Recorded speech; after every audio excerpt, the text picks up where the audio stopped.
Hello fellow Aussians, I'm the Louisiana Quadling and welcome to my channel. Today we're going to be talking about a vintage toy that I grew up with, Viewmaster. Let's take a closer look. Ooh!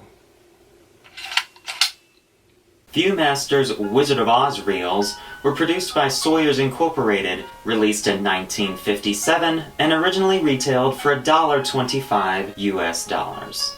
For this video, we will only cover the original 3-reel packet released in 1957 and its later re-releases. All other variants of this packet, including the 1-reel, 2-reel, talking, and foreign editions, will be covered in a future video. For most Oz fans, 1939 is an important year in Oz history as the MGM film The Wizard of Oz was released. But earlier in April at the 1939 World's Fair, William Grober showed off a new invention, Viewmaster. Based off the 19th century stereoscope viewer, Viewmaster was the new and improved version featuring 7 pictures per reel in full color thanks to the new film called Kodachrome, which produced high-quality, small images.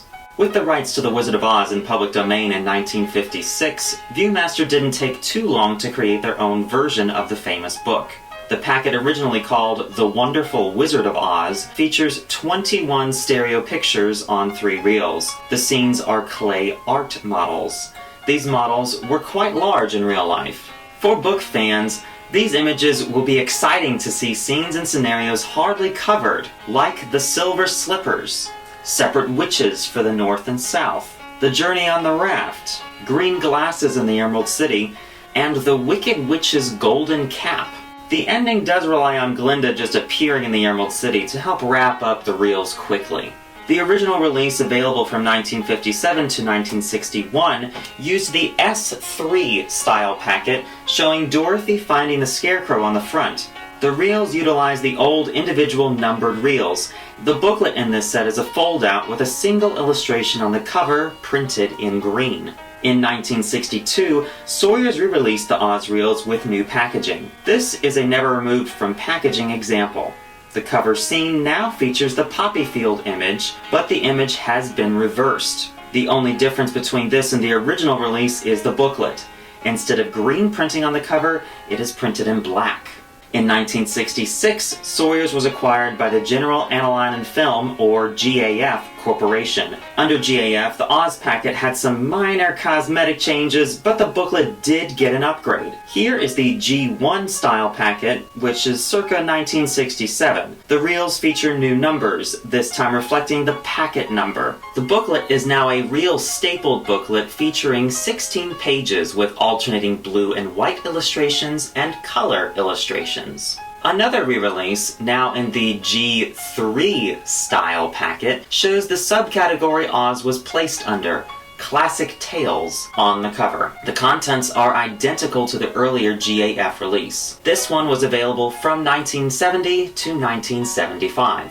The final GAF release of The Wizard of Oz was released from 1975 to 1981. During this time, GAF stopped using Kodachrome film to produce the images, and used a non-archival film that over time the images have lost their color. The Wizard of Oz is unfortunately a common title to find in this red state. So if you come across one with this packaging, make sure to inspect the images that they are not affected.